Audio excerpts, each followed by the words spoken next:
Okay, here we are live. Welcome, everyone. Today is Saturday, October, already October. And here we are together, getting together to support ourselves to open up to real abundance and prosperity, from having to make it or anything like that, but from releasing. We are all working right now, studying, and more than half book already. The Abundance book, for the ones that is the first time here, and is all about practicing first understanding and then practicing technique. And the beauty about this book, Release Technique, is kind of simple. When you feel that any kind of contraction or difficulty or something like that, is just to allow yourself to stop. They call it in the book. They call it tubes of oil. When you, I don't know, arrive to all on the earth that comes out like so powerful with all these limitations and all thinking and all consciousness wants to go back home, capital letters. So it's a matter of us letting go and release.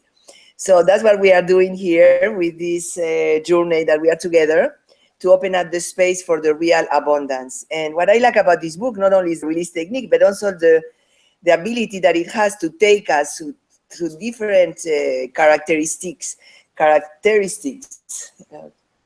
or English, I don't know, but characteristics to, that we all human beings go through, and support us to purge, like to really notice, if something happened. I dedicated a lot of time to go through the different qualities that we were talking, about jealousy and rejection and all these kind of qualities, and it was very powerful to see that there is a lot of stuff. I had the courage. This is something I want to share because it was beautiful.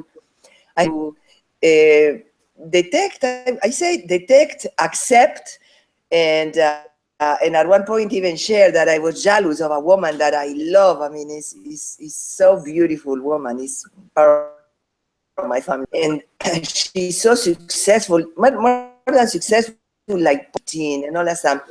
When looking for jealousy, I found that I felt jealous about her. So it was very beautiful. And even one moment I could share with her, this is so funny, like unexpected from the surface. And when you go deeper, I can see that there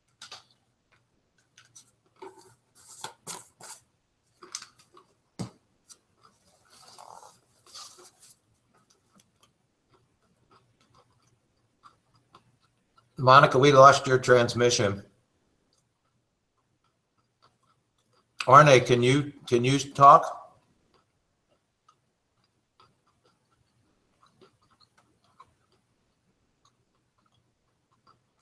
All right.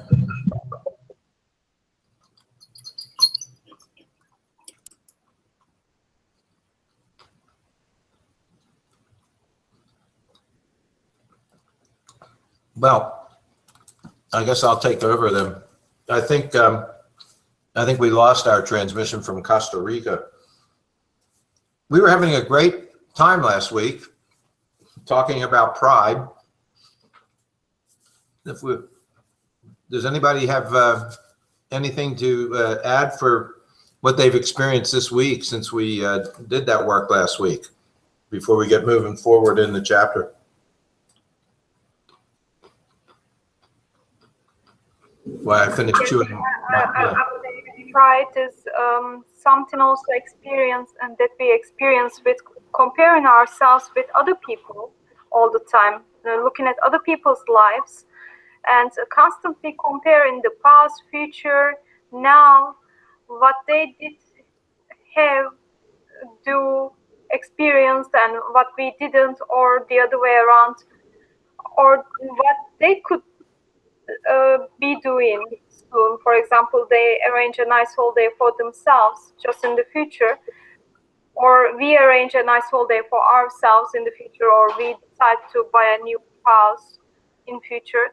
And pride is always about comparing also other people's lives. And I found out that I'm all the time observing actually outside of me, not my own experience, but outside of me, and that causes a lot of energies just constantly leaking outside. which I could use to enjoy myself in this moment and be more creative, be more joyful in this moment. My energy is constantly leaking because of this comparison and seeking for pride.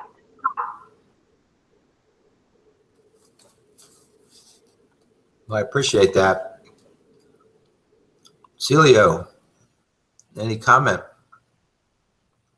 I wasn't last week, Dr. Fran, but I can pick up on what Beryl is saying, and I really, I totally agree that we have this pattern of comparing, and it's the worst, because comes a point we don't understand. It doesn't have anything to do with anybody else. What we are experiencing is our own present moment, our own power. It doesn't have to do with anybody else's experience. Someone has more money, another person has less money, and I have whatever I have in my moment. So I'm not going to go into that trap of comparison, of the pride, because that's, to me, that's like the worst. It's like something I have to clean completely. So for me, that's absolutely clear from this chapter, that cleansing has to be done in order to advance. That's what we want in the next. Well, it's both very, very excellent points. And the funniest thing, this week, I came to the conclusion that I think way too much, and I'm getting tired of thinking.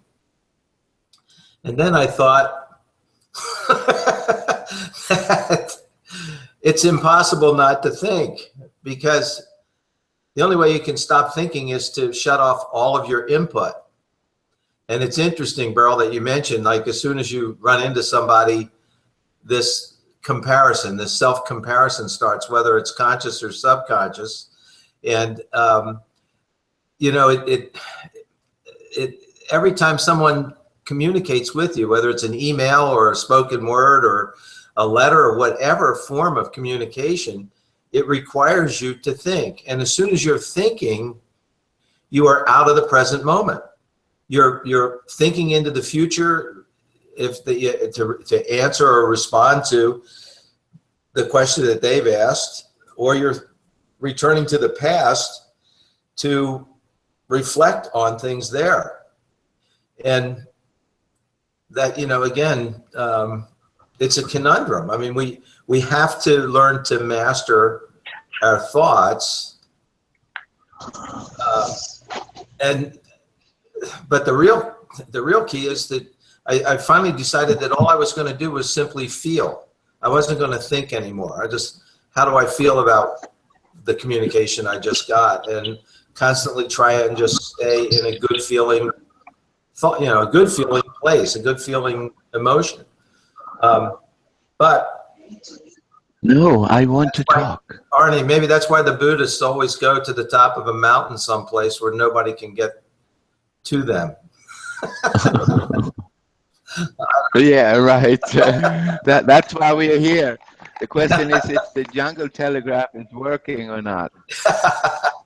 Well, we can hear you again now. Yes. We have to rely on a lot of natural resources here. When the drumming and the things, so the messages get across the globe. But I did. Can you hear me well?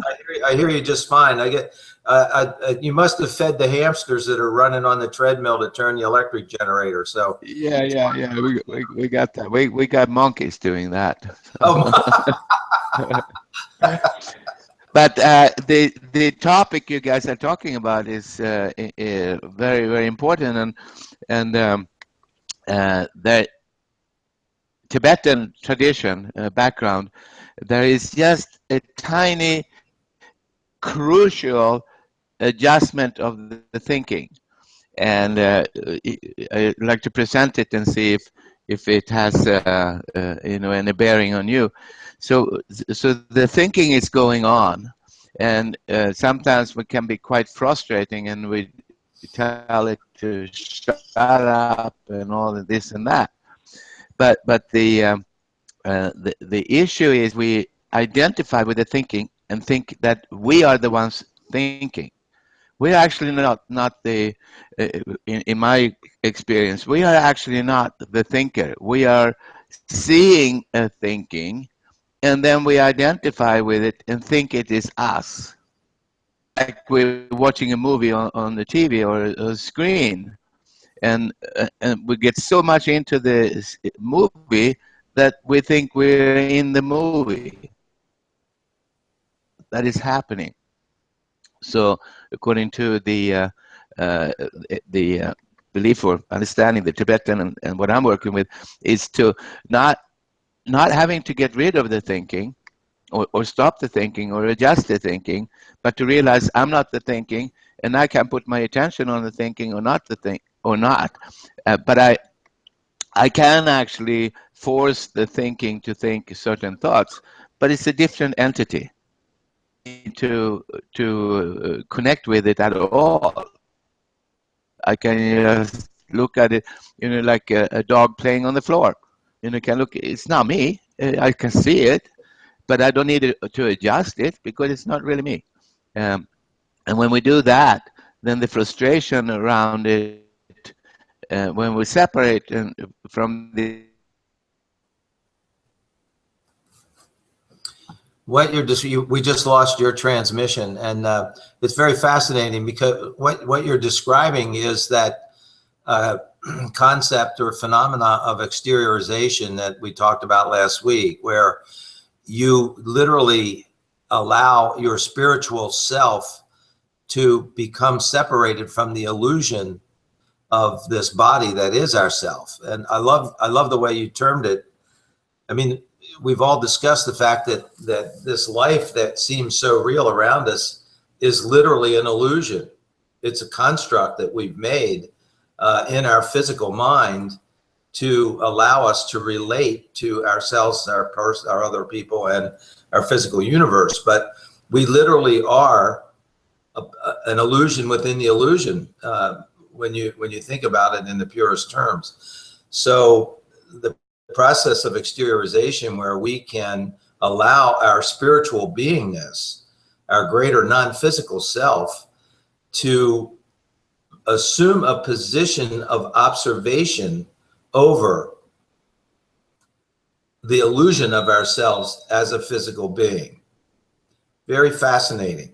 And that's probably the only way that we can really get to a point of pure feeling, because you made a good point, Arne, that you can see yourself down there, but you don't get enturbulated by it because that's not really real. That's not really you. That's not really who you truly are.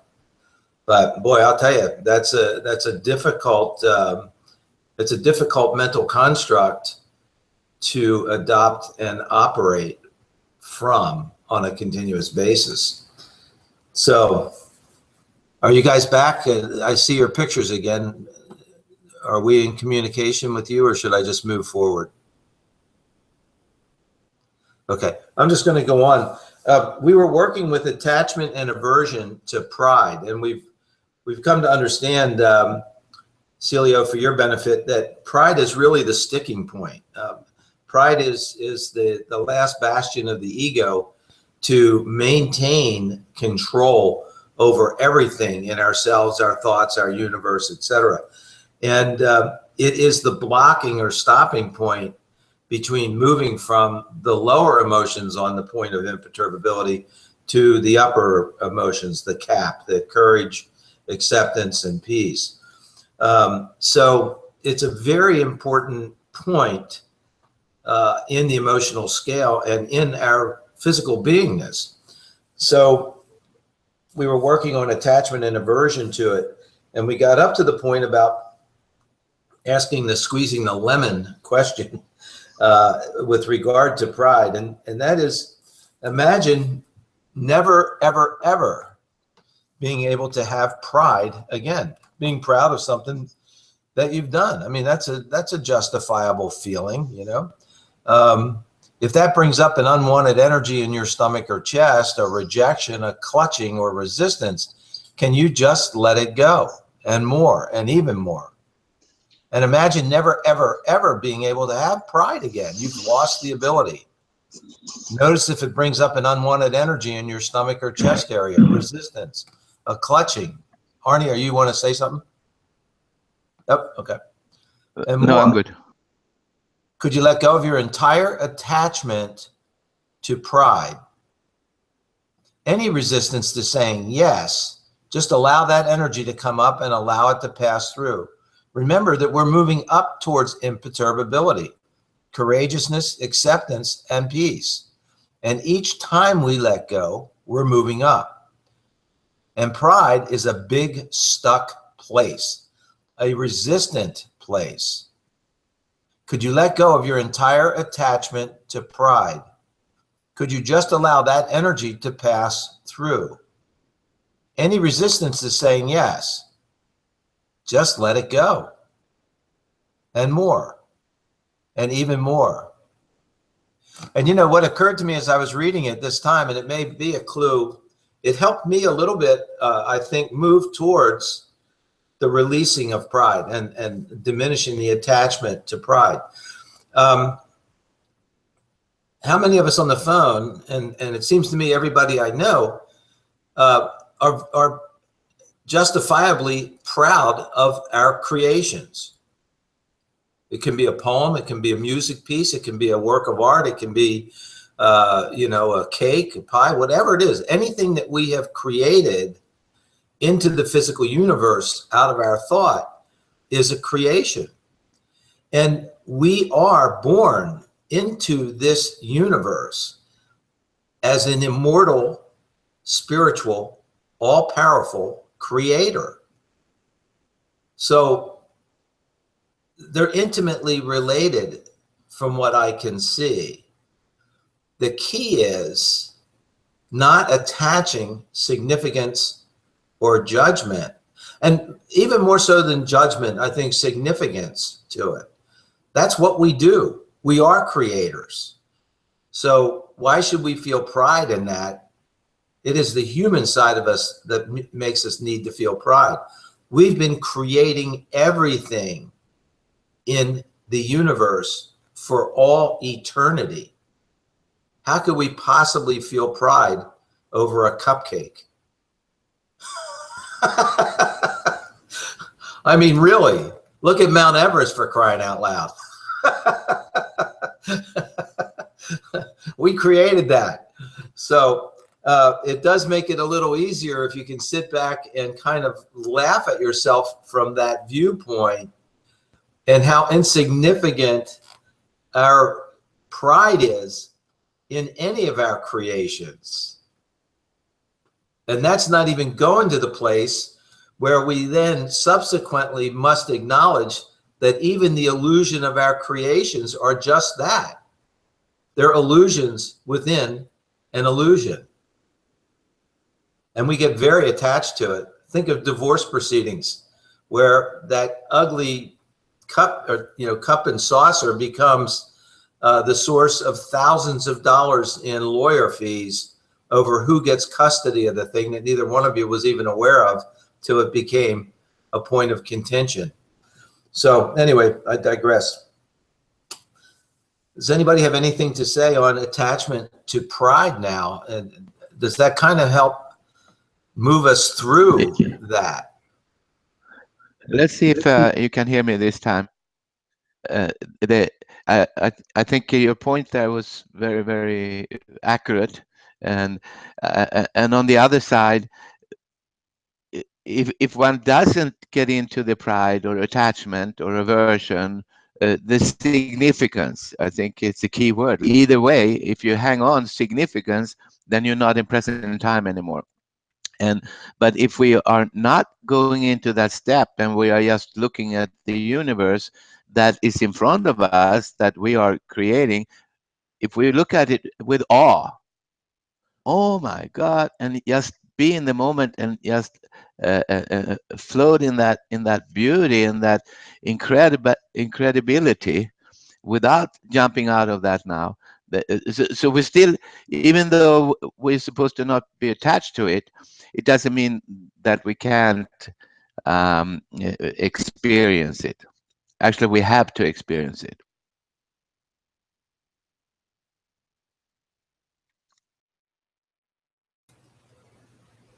Excellent thought. All right, are we ready to move on to aversion to pride? Aversion to pride. Now, let's do aversion to pride. What do you like about pride? Does that bring up a wanting of approval, control, safety, or separation? And could you let go of these wants? And what do you dislike about pride? Does that bring up a wanting of approval, control, safety, or separation?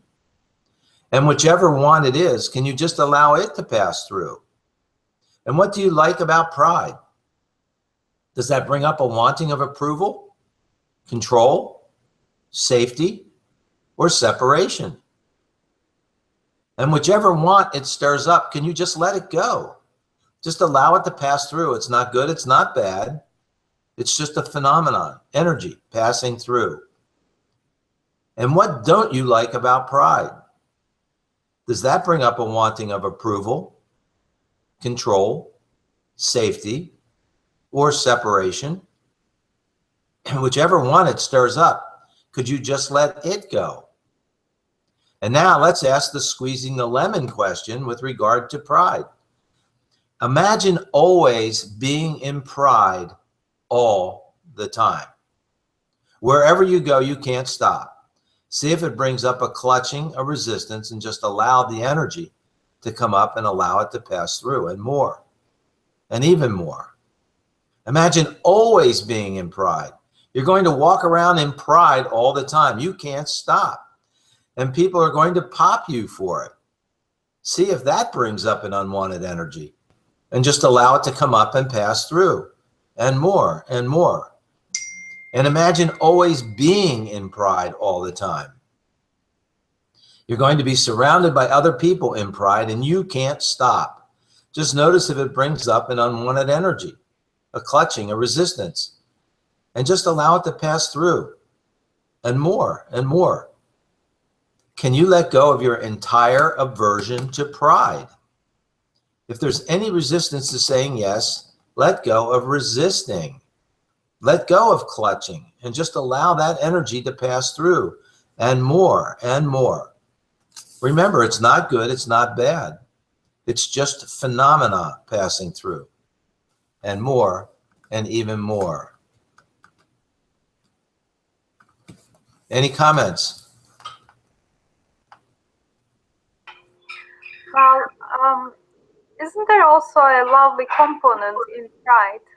I mean, it's not all evil, I think. It's you were mentioning cupcake example, and I was just planning to make a cupcake after this meeting.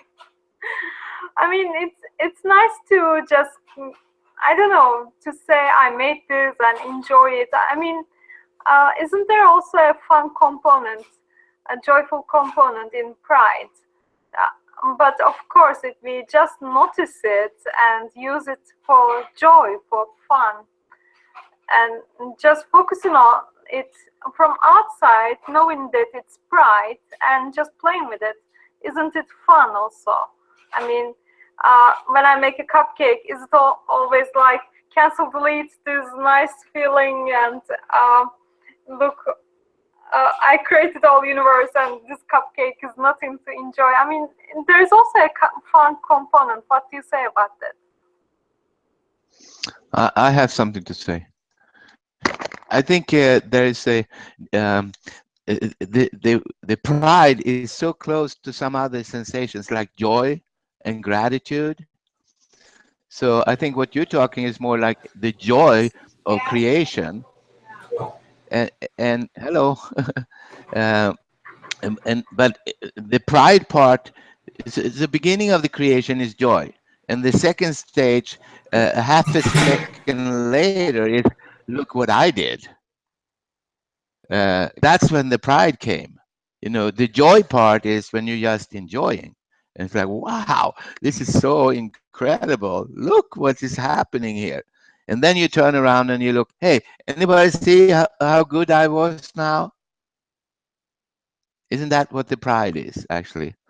So what you call, what you say, I think is beautiful, but that's not pride.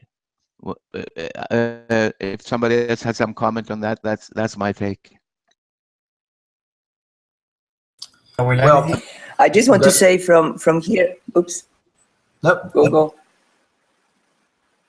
I don't know if you can hear me. Yeah, we can hear you. We can hear me? Yeah. Okay, just 1 second. But I want to say that I can get the sense that, Beryl, you were saying before, because I think the component of pride that is separation or whatever is the comparison, you know, like when you think not only you are proud of what you do, whatever, but better than, you know, or worse than, or less than, or something like that. So, but there is from my perspective, a playful, like you were saying, you know, you see the kids, you know, and it feels so good, you know, to know that you can, I don't know, to take the bike and to bicycling, you know, like, oh my gosh, I did it, you know. So there is a joy, a very innocent joy, but it's not a sense of self, you know, better than that creates separation. You know, it's more in the moment, like you say, from that innocence. That must protect it too. But I think the release here is the pride that contract us. You know, so when we are proud, we experience a pride in something to really detect. You know, is there is any contraction, comfort, or is just an opening? You know, and again, let it go either. We don't have to grasp it.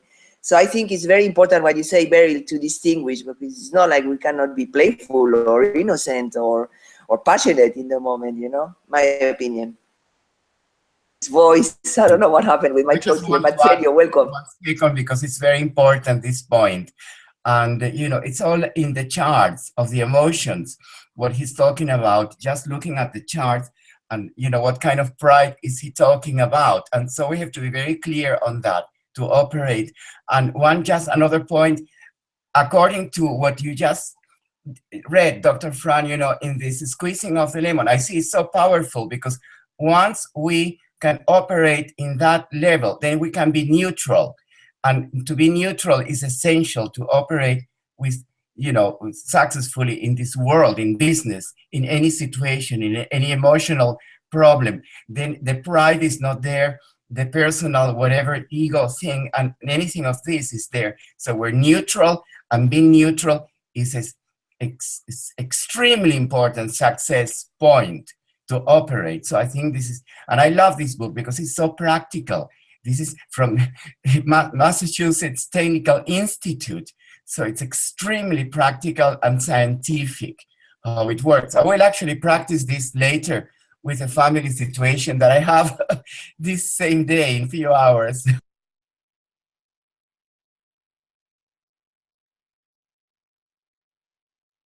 All right. Well, Celia, you're right on point with your comments, and you know, Beryl, your comments were so insightful. And going back to 42 and 43, if we look at the various emotions associated with pride, there's approximately 60 of them here. And it starts out at the lowest ebb, or the lowest level of pride, at vanity or vainness, and goes to bored, boastful, bigoted, arrogant, aloof, and above reproach. Those are actually high-tone pride emotions, and we're ready to move on. And it's very interesting, you know, we are creative beings, and we are designed to take joy in our creations. That is the very point of feeling good, and joyfulness is actually listed under acceptance, which is, you know, courageousness, acceptance, and peace. Peace being the highest emotion scale on our chart of imperturbability. So when you're feeling joyful, you have already moved past pride into acceptance, where you have bypassed or incorporated, or as is, whatever your judgment, whether it makes you joyful that you've judged that creation as good, you've judged that creation as not good, makes no difference. If you're feeling joy over it, then that is the point of creation.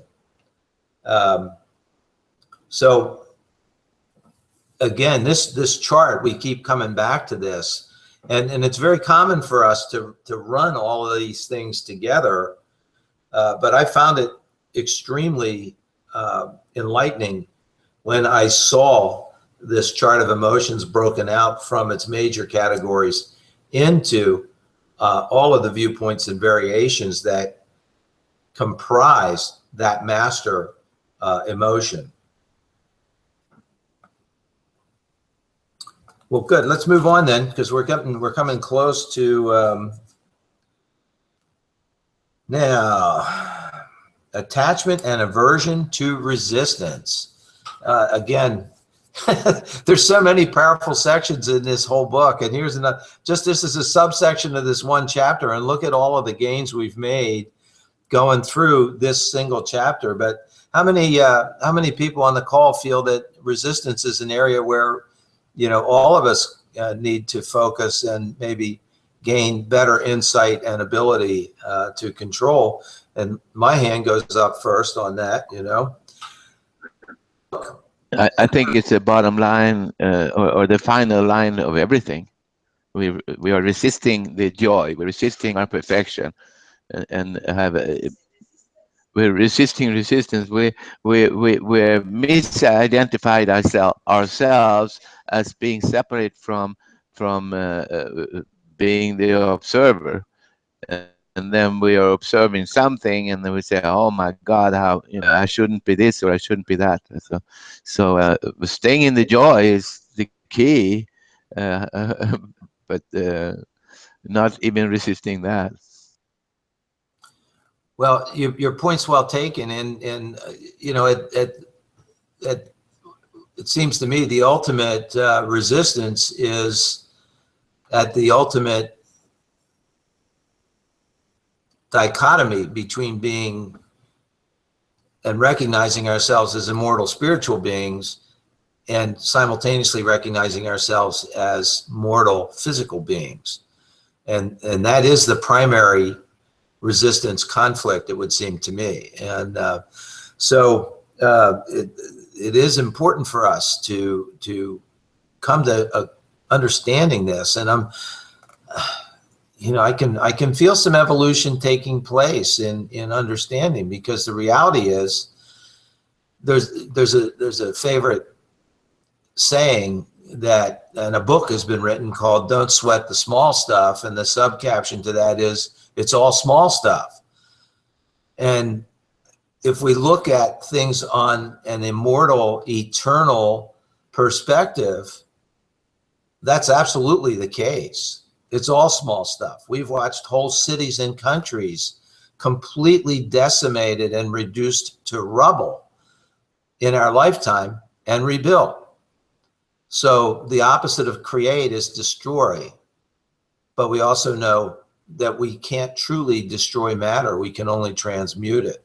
So as immortal spiritual beings, we have complete control over the entirety of the create cycle, which includes the destruction. And it's funny, because I remember one time in auditing having a very, very clear visio of myself and two other spiritual beings having a great game of hurling planets into each other and watching planets disintegrate and explode and become, you know, fragments in eternity, and deriving great joy and delight until we got our spiritual backsides roundly slapped for doing it. All right. So let's move on then. Let's take a look at our attachment and aversion to resistance. Resistance really stops us from going all the way, to just letting go and going all the way to imperturbability and having total abundance. It's all resistance. So let's take a look at it. What advantage is it to you to resist? Does that bring up a wanting of approval, control, or safety? Can you let go of either wanting approval, control, or safety? Just as an aside, how many people on the call had a sensation that it's all three of those simultaneously and virtually all the time. Don't they go hand in fist? Approval, control, and safety. So very, very interesting that they've broken it out. And that forces us to look at the subject, not in its macroscopic entirety, but in its infinite variations of viewpoints.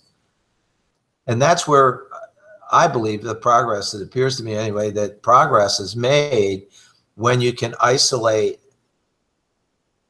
things down to their basic components and attack or master or understand or assimilate that component. It's like the joke, how does a person eat an elephant? One bite at a time. So we can't attack these things head on and expect to make headway against them in some regard. But if we do attack them methodically through their various viewpoints, we can come to a better understanding and a more complete understanding of that subject or object in its entirety. All right. Could you let go of either wanting approval, control, or safety? What disadvantage is it to you to resist? Does that bring up a wanting of approval, control, or safety? Can you let go of those wants? What advantage is it for you to resist? Does that bring up a wanting of approval, control, safety? Can you let go of either wanting approval, control, or safety? And what disadvantage is it for you to resist? Does that bring up a wanting of approval, control, or safety? Could you let go of these wants? And what's another advantage of you to resist? Does that bring up a wanting of approval, control, or safety? This just occurred to me. The constant repetition of these sentences, these are actually designed as control questions. They're designed to impinge on our consciousness. And we practice this to a great extent in our Scientology training. There is to give you a real quick example and maybe communicate rather than go into a long explanation on this. If a child is running in front of you between parked cars into traffic and is about to be hit imminently by an automobile, do you say to that child, "Johnny, stop," or do you scream, "Stop"? And there's a huge difference in intention between those two tonal states. So these questions are designed for us to impinge on our own consciousness. And as I read them, I'm going to stop and focus on the different words, because even though all three tend to be integrated into each and every thought or conflict that we might be choosing between, there is one that at the instant is the more impingeful, is the more dominant. So as you read these questions to yourself, or as you hear me read them to you, be attuned to which one causes a resonance within you. Which one does cause that clutching or resistance or sensation or aha or attention. And that's the area for you in this instant that is important to focus in on. Does that make sense to people? All right. And what's another advantage of you to resist? Does that bring up a wanting of approval, control, safety? Could you let go of either one of these wants? And what's another disadvantage of you to resist? Does that bring up a wanting of approval, control, safety, or separation? Could you let go of any or all of these wants? Now, one more. What advantage is it to you to resist? Does that bring up a wanting of approval, control, safety, separation? Could you let go of any or all of these wants? And what disadvantage is it you to resist? Does that bring up a wanting of approval, control, safety, or separation? Whichever one it stirs up, could you let that go? And now let's ask the squeezing the lemon question. Imagine never, ever, ever being able to resist again. You can't do it if you wanted to. Put your head down and see if that brings up an unwanted energy. Could you let go of that resisting energy? Just allow it to come up and allow it to pass through? Imagine never, ever, ever being able to resist again. You can't do it. Allow that energy to come up, that resistance in your stomach or your chest area, and allow it to pass through. You're not on automatic. You can do it when you decide to do it. Just let the energy pass through. Imagine never, ever being able to resist again. You lost the ability. If that brings up a clutching, an uncomfortable feeling, then just allow that energy to pass through. And could you let go of your entire attachment to resistance? If you're having a difficulty saying yes, put your head down and notice if there's a resistance, a clutching.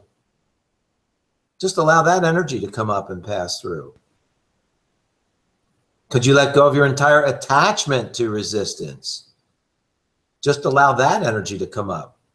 Anything stopping you from saying yes, let it come up and allow it to pass through.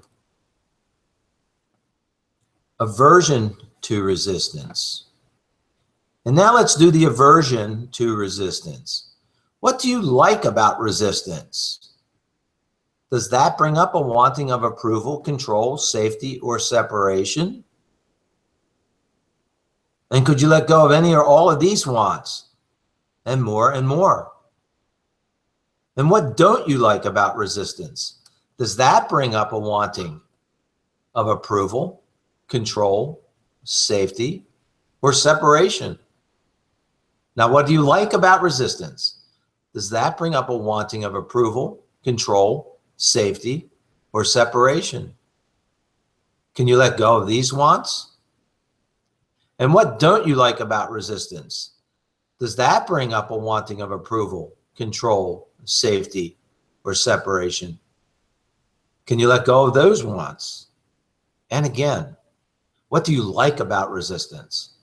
Does that bring up any wanting of approval, control, safety, or separation? Could you let go of any or all of these wants? Now let's ask the squeezing the lemon question. Imagine always resisting, all the time. You can't stop. Put your head down and see if that brings up an unwanted energy. Is there a clutching, a resistance? And could you just let go of that energy and just allow it to come up, just allow it to leave? It's not good, it's not bad, it's just passing through. Imagine always resisting all the time. You can't stop. See if that brings up an unwanted energy and just allow it to come up and allow it to pass through. It really, does anybody else have the sensation of people that you've observed that are constantly in resistance to everything in their universe and around them? Holy crap. Just a thought. One more time. Imagine always resisting all the time. You can't stop. And you're surrounded by people who are resisting. They're probably resisting you. See if that brings up a clutching. Put your head down. Notice the unwanted energy in your stomach or chest. Allow it to come up and allow it to pass through. And could you let go of your entire aversion to resisting? Could you let go of your entire aversion to resistance? Anything stopping you from saying yes. Just put your head down and see if there's a clutching. And just allow that energy to come up and allow it to pass through. And could you let go of your entire aversion to resistance? And just allow that energy to come up. Anything stopping you from saying yes, feel it. And just allow it to pass through. Well, we have come to the end of chapter 20. Who's got some ideas for us? Well, I don't know. Can you hear me now? Yes. Yes. I want to hear from them. Yes, okay. So just from my experience, I can see that to me, resistance, that I could feel it right now, like super strong sense of identity, you know, like pushing away, like I don't know, I suppose an illusion sense of security or something like that. So it was very beautiful to see that I'm kind of pushing away or in separation, you know, or judgment, let's say. I don't know, but I feel the sensation on the front of my solar plexus here, you know, like really tight, you know. It's like, wow, you know. So a lot of pushing away, a lot of resisting things, and at the end, I think that is the wanting security, you know, that give me some sense you know, of safety or something like that. So I love to notice it so strong and to open the window. Bye bye. Thank you. I notice that when I think about people who are resisting a lot, and I have a number of people's faces appeared in my vision, and I got really angry. So that was very interesting to see that huge reaction. Those dare they resist so much? Well, what a waste of life, and blah blah blah blah blah. So yes, I'm resisting them strongly. And most of them are network marketers that are resisting our very well-intentioned, you know, offer of really super great ways to make money. You know, I mean, how can they possibly be resistant to that?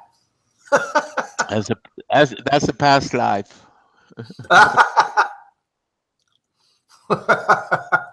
Oh, good morning. Good morning. Are you resisting? Oh, you're resisting looking at the camera. I can see that. He's only allowing everything. No resistance. Is it cool there? I like his little sweater. Yes, yes, it's winter weather here. Oh, wow. Yeah. That I don't understand that anymore since I live in eternal summer. Yeah, we are in north part of the world. It's cold here. Oh, yeah, you're up in the north, towards the North Sea on the north end of Holland then. Yes, yes. Excellent. It's almost winter here.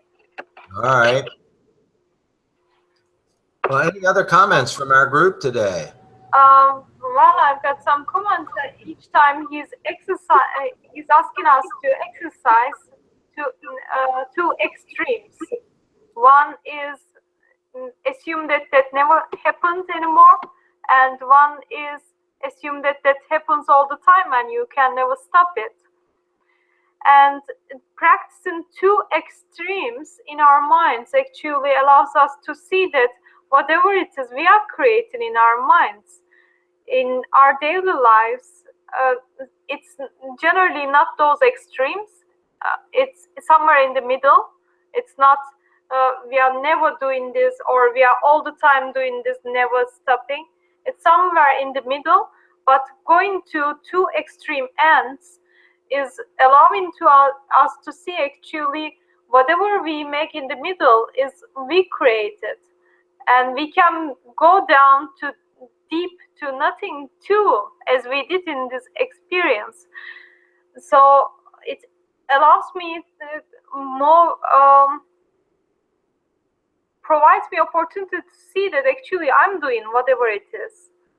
whatever I'm experiencing it's in my mind. I'm creating it.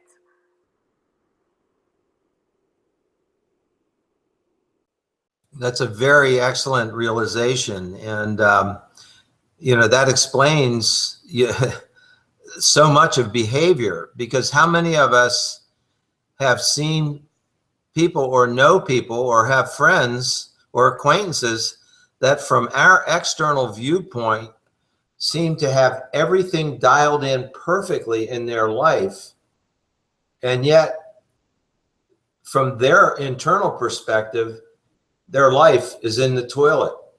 They're tragically unhappy with what their situation is. And the external illusion of their life has no bearing on their feeling about it, because all they see is exactly what they are creating from their internal viewpoint.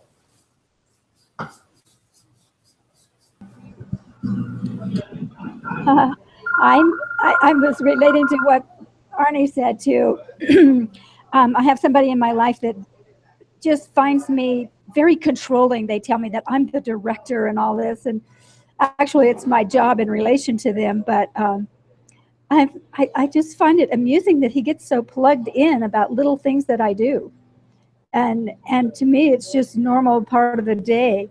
And so I spent a little time, I was pretty neutral about it for a few days. And then I decided, I sort of lost awareness and decided and started having these sort of angry conversations with him in my mind. And in other words, engaging and playing the game with him. So I was resisting. And then I just caught myself in the middle of that and went, oh, okay, we don't need to do this. You know, deep breath, step back, get real, and let it go. And that's what I did. But I've just found it interesting that I'll still play with it occasionally. And so I guess step by step, we're learning not to, and letting go of any aspect of ourselves that would plug into that or engage. So that's my thought, and I'm so glad we're doing this work, as ever. Thank you. I think a huge step supporting us in freeing ourselves is to fine-tune the word creating. I'm creating. Maybe I'm not creating, but I'm definitely having the experience from my attitude, from the perspective I'm taking, my choice of looking at something in a certain way. That's my choice, and that is my experience and my pain and my joy. But the actual event on the outside, you know, 2 people see or 100 people see the same event, they're all gonna say something different happen. Actually happen on the outside. I think when we say I create my world, we think we are creating the outside event, which we may or may not do, but that's not the important part, because that's not where our pain and joy comes from. Our pain and joy comes from our attitude. To separate the two words of creation, or that into 2 parts. One is the outside manifestation, which is perceived from different people, and our power to find happiness, oneness, and success is by looking at and adjusting our personal and point of view, and that's why we have the big power, second by second.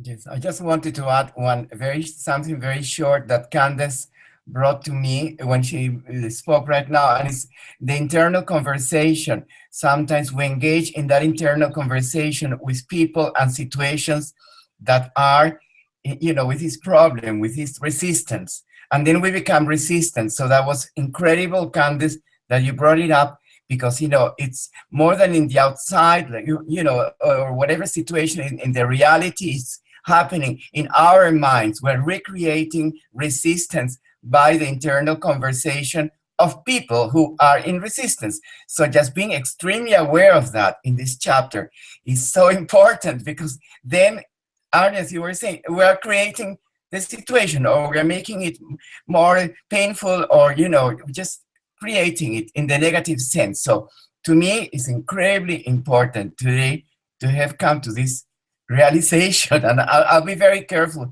in my internal conversations not to recreate resistance.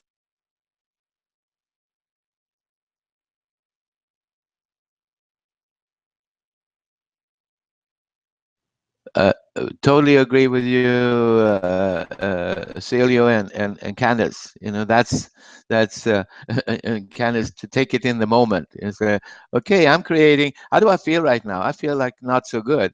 Okay, what am I doing? Well, I'm pitching, you know, with this and fighting with this person. Well, wait a minute. Maybe I can just stop, let it go. You know, it's like, what do I want? Well, I want to feel good and happy. Well, then just let it. You know, no, right. I want to be right. I think that's a big one for people. I want to be right. No, I'm not giving up until you tell me, the world, that I was right. And it's a big price on that. So did a great job today. He is at the door. And so we're getting close to the finish here. And Monica's voice is a little bit down today. If you want to be on the panel that are listening in, or listening to a recording here, you can email me, and I can send you a link to be on the panel, arne@unlimitednetwork.com. And we're meeting here every day, and it's every day, it's like an injection for the week of inspiration, of moving in the right direction and not becoming this lonely people who are just not aware of making their life meaningful. And we're all coming here together, supporting ourselves to with the intention to make our life meaningful and success and abundant and happy and all that. So if does anybody have any last comment before we complete today? And we want to thank Monica and Doc Fran for your great. Oh, yes, go ahead. Oh, I was just going to say, I hope everybody has no resistance to having a good week. That's good. Good. Oh, okay. Thank you, everybody. We'll see you next. Thank you for being here and sharing your wisdom with us. Bye-bye.